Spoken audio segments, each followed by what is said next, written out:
Good morning, still early here in this part of the world, and in this video, something that people have been asking. Photo tours. What do I think of them? This is a bit of a tough one for me because ever since I started out in my photographic journey, I would always say that I would never ever do a photo tour. And I didn't understand why would anybody do one. But of course, over the years, things change and a few things opened my eyes a little bit. And now recently, a couple of reasons have really made me change my mind on photo tours. We've just spent the night by this river, kind of in the middle of nowhere in Brazil. It looks beautiful from above, and it is, but this is the other reality, the sad reality. Anyway, we've stopped here on our way to a beautiful area in the interior of Brazil called Chapada das Mesas. And I thought, well, I'll try and record this video before we head off again. Okay, so the first recent reason behind why I've changed my perspective on photo tours.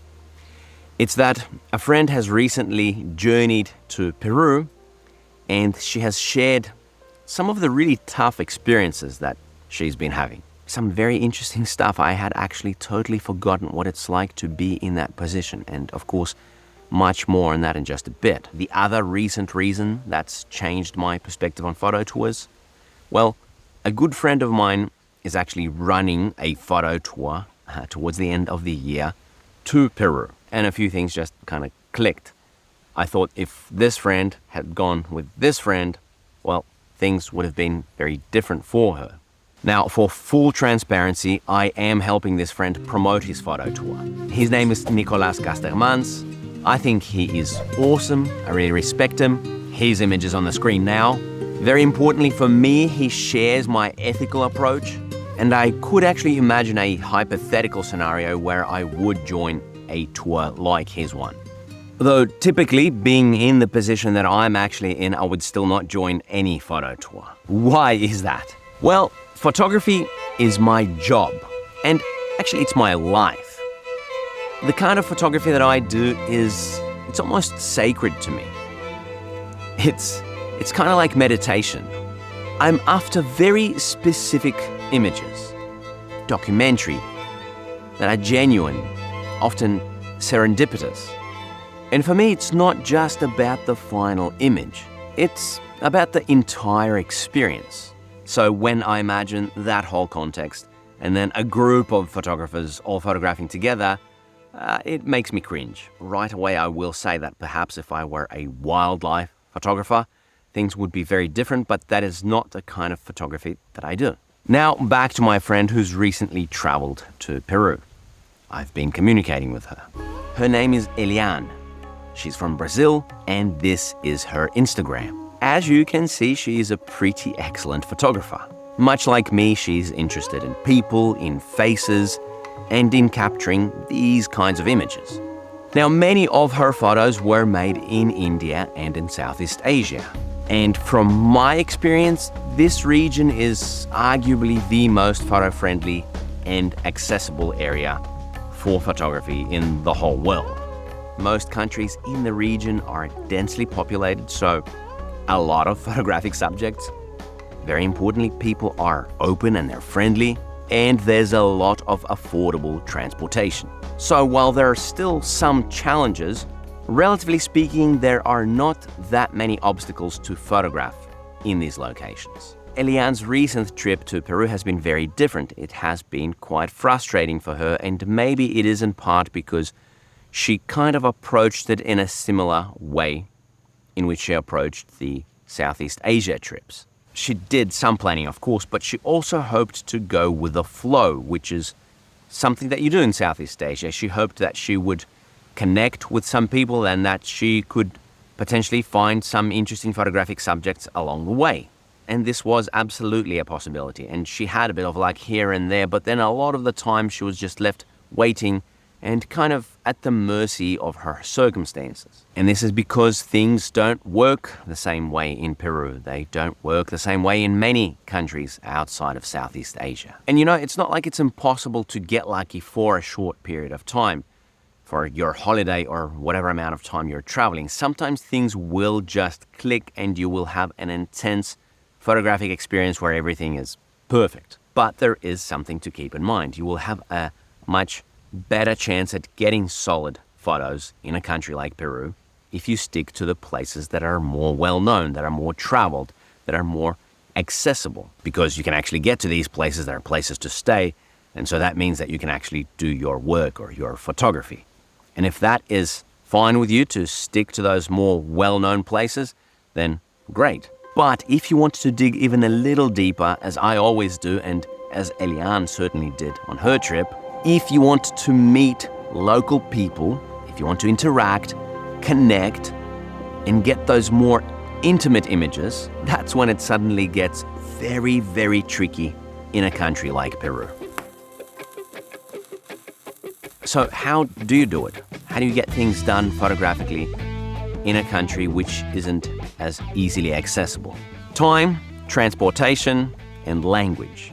If you have these, with the most important of them being time, then really sky's the limit. Now, ironically, time is what many of us value most and what we have least of. There is also the very legitimate option to spend a bit of cash to hire somebody to do all the research and to organize everything for you. Think a fixer or maybe another photographer. And then when you arrive, everything there is just for the taking. All you have to worry about is make photos. So potentially this is the best option. Much more costly, probably, but the best if it works out. If it works out, amazing. However, potentially there is also a very big problem too. A very obvious one is, can you really trust this organizer? And let's say that you can. How do you really know that this organizer is on the same wavelength as you? How do you know that they actually really care about what you need to do and are not just looking for an easy payday? And if it's another photographer, there is the realistic scenario that they may just want to keep the good places to themselves. So now the final option that's becoming more and more commonly available to photographers, and that's photo tours, which could be a great option for some of you. As I mentioned in the beginning, a dear friend of mine, Nicolas Gastermans, who's a great photographer with solid work in Peru and extensive experience leading various kinds of tours in the country, well, this October, he's doing a photo tour. I am helping him promote his tour because it aligns with my philosophy much more than convincing you to buy some gadgets from some brand. And if you do book with him, I will get a small percentage, which will help out this channel. No pressure whatsoever. It is a big decision, and maybe this is not the destination for everybody. But knowing Nicolas, knowing that he's done similar tours, I know that this tour will be an incredible one, and I just wanted to get the information out there. As always, if you want to know more, link in the description. Now, back to the general idea of photo tours. For professional photographers, especially photographers that do the kind of work that I do, I cannot imagine why you would want to do a photo tour. That's quite a segue from me talking about a photo tour from a friend to this, but that is the way that I see things. But then I think to myself, well, not everybody is a professional, and certainly not everybody does the kind of work that I do. Then I try to imagine, well, what if photography weren't my job and my lifestyle? What if it were my hobby? And then I realized, well, I do actually have a couple of hobbies that I wanted to get better at, especially during this trip around Brazil, and they are spearfishing and bodyboarding. But I have been wildly unsuccessful at enjoying these hobbies throughout much of my trip. I mean, I've been driving through the interior of the country because I got the timing totally wrong for the coast. It's raining there right now, like every day. That's why we left. And the water is too murky, the sea is too turbulent, can't see anything underwater. On top of all that, I actually hardly found any good fishing spots. For bodyboarding, more or less the same thing. I did have a little bit more luck. Got a few good days in, but it seems like every time that I arrived somewhere, the waves, the good waves were just finishing and we'd have to go very soon without really enjoying. Perhaps this situation can be compared to a photo enthusiast thinking or going to a certain region, a certain country, and hoping to get some great photos, but because of the lack of knowledge, the lack of resources, actually ending up empty-handed. If I could go on a tour to just enjoy my hobbies, meet like-minded people, maybe even make some new friends.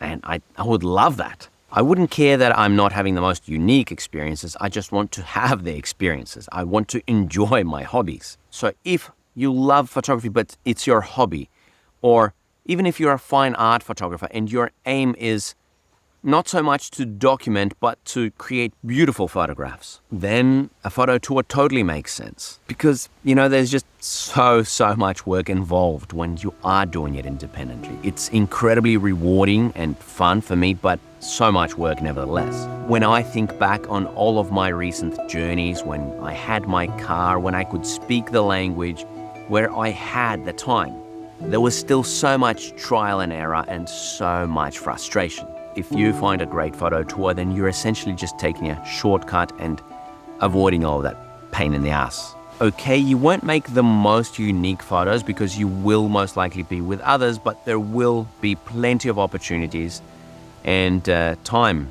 You will not have to spend all of that time and just waste all those nerves, basically. Notice that I did say if you find a great tour, because I'm pretty sure that many photo tours, they'll just take you to the same places as everybody else does, and probably the kinds of places that you can actually visit yourself and where you can photograph yourself. If I am that serious photography enthusiast, then I want the kind of photo tour that will offer me experiences that I cannot have on my own, that take me a little bit deeper, that allow me to connect with locals.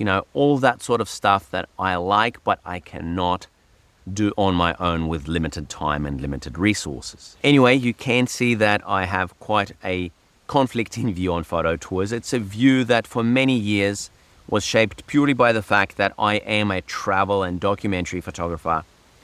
I would say that perhaps it is a very limited perspective, but it is what it is. And when I look outside of that, I do see things differently. So if you are not like me, if photography for you is like spearfishing or bodyboarding for me, and I know it's a little different because photography is a creative thing, but I think that the same idea still applies. So if you want to just enjoy your hobby, enjoy your photography, get some great images without having to do all the searching and, all the, wasting your time, then hey, photo tours are just great.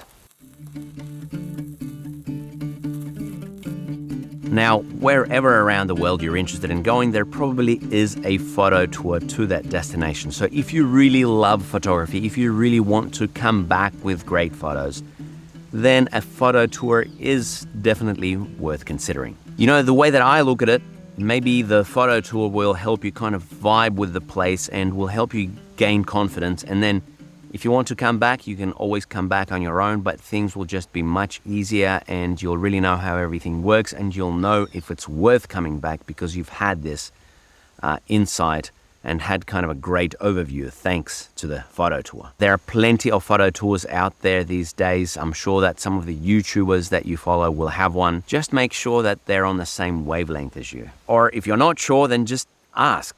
Ask everything that you want to know, so that you can get an idea of what the photo tour will really be like.